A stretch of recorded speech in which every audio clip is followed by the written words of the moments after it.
I never thought I'd be back in that sleepy, middle-of-nowhere town where I grew up.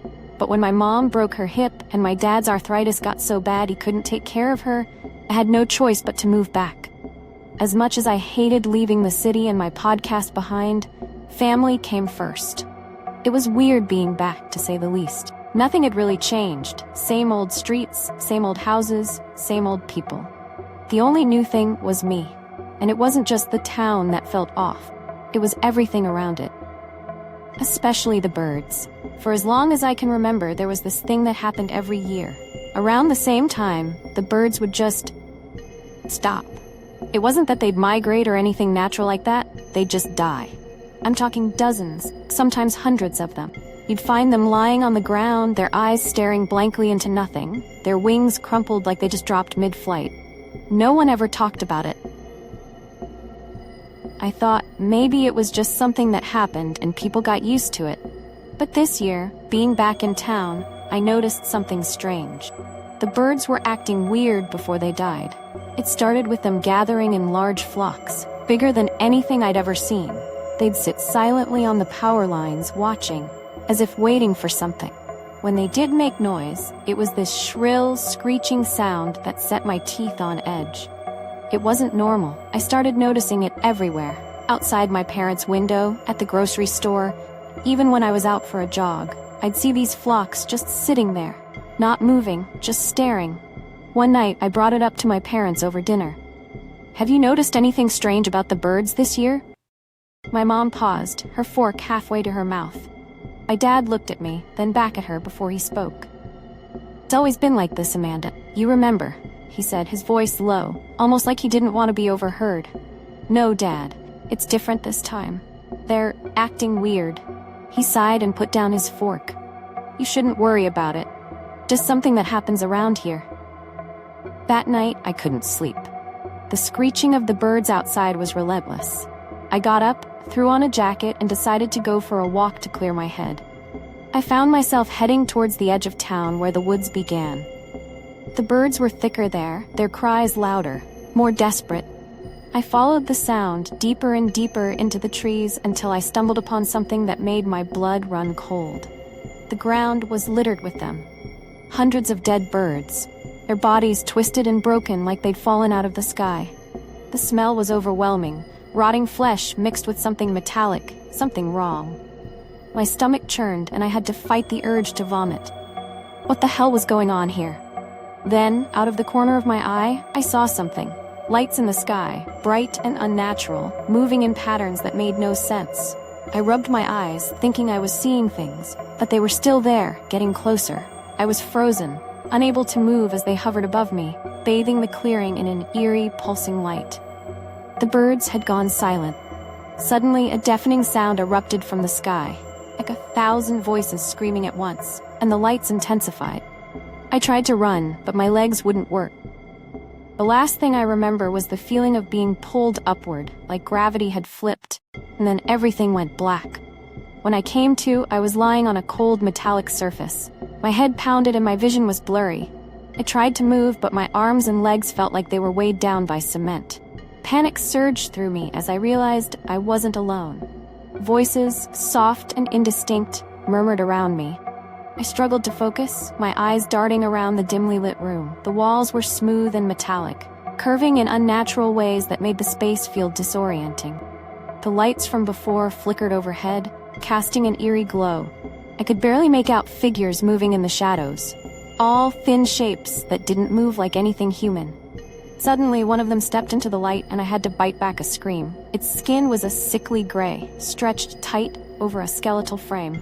Its eyes, huge, black and soulless, stared down at me with a chilling intensity. It didn't speak, but I could feel it in my head, probing, searching through my thoughts as if they were pages in a book. Pain exploded behind my eyes, and I cried out, thrashing against the restraints that held me down. But it was no use. They were too strong, too tight. The creature lifted a long, thin hand, and I saw a glint of something sharp. Something that looked like a needle. Much worse. I felt a sharp jab in my neck, and everything started to spin. My vision faded, and the world around me dissolved into a haze of pain and confusion. I don't know how long they kept me like that, drifting in and out of consciousness, every moment a blur of agony. They were doing something to me. Cutting, probing, filling my mind with images and sounds that made no sense. At some point, I started hearing voices, not just around me, but in my head, echoing through my thoughts like they were being broadcast on a radio frequency. Humans are next. Trials begin soon. No one can stop us. The words were disjointed, fragmented, but the message was clear. They were going to start experimenting on humans. They were going to start with the town. I don't know how, but I felt them. Inside me, their thoughts tangled up with mine. It was like they were downloading something into my brain, trying to rewrite who I was. I fought it, clinging to my identity, my memories, anything that would keep me grounded. But it was getting harder and harder to hold on. They were so strong, and I was so tired. And then, just when I thought I couldn't take any more, something snapped inside me. A surge of adrenaline, pure and unfiltered, shot through my veins, and I lashed out, kicking and screaming with everything I had left. My hand slipped free from one of the restraints, and I managed to grab something. A metal rod, maybe a piece of the table I was strapped to. I swung it wildly, not caring what I hit, just trying to make them stop. The rod connected with something soft, and I heard a wet, sickening crunch. The pressure in my head lessened, and for a moment, everything went quiet. It didn't waste a second. With strength I didn't know I had, I broke free of the rest of the restraints and stumbled off the table. My legs felt like jelly, but I forced them to move, dragging myself toward what I hoped was an exit. The room was spinning, my vision still fuzzy, but I could see the creatures backing away, their black eyes wide with what looked like fear. I didn't stop to question it. I just ran, my feet slapping against the cold, hard floor as I fled down a long corridor. The lights overhead flickered faster, like they were about to burn out.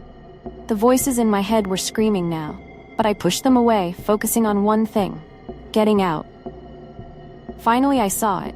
A door at the end of the hallway, slightly ajar. I slammed into it, practically falling through to the other side. Fresh air hit me like a punch to the gut, and I realized I was outside. The night was dark and silent, but the air was thick with something that smelled metallic and wrong. I had no idea where I was, but I didn't care. I had to get back to town, had to warn everyone before it was too late. I started running, my breath coming in ragged gasps. The landscape was unfamiliar, alien even, but eventually I recognized the trees and the faint outline of the town in the distance. My heart pounded in my chest, pushing me forward even as my body screamed for me to stop. But when I reached the town, I skidded to a halt. My blood turned to ice as I realized something was horribly wrong. The town was empty, not just quiet, completely deserted. No lights in the windows, no cars on the streets, no signs of life anywhere. It was as if everyone had just vanished. No, I whispered to myself, stumbling forward, trying to make sense of it. I ran to my parents' house, banging on the door, but no one answered.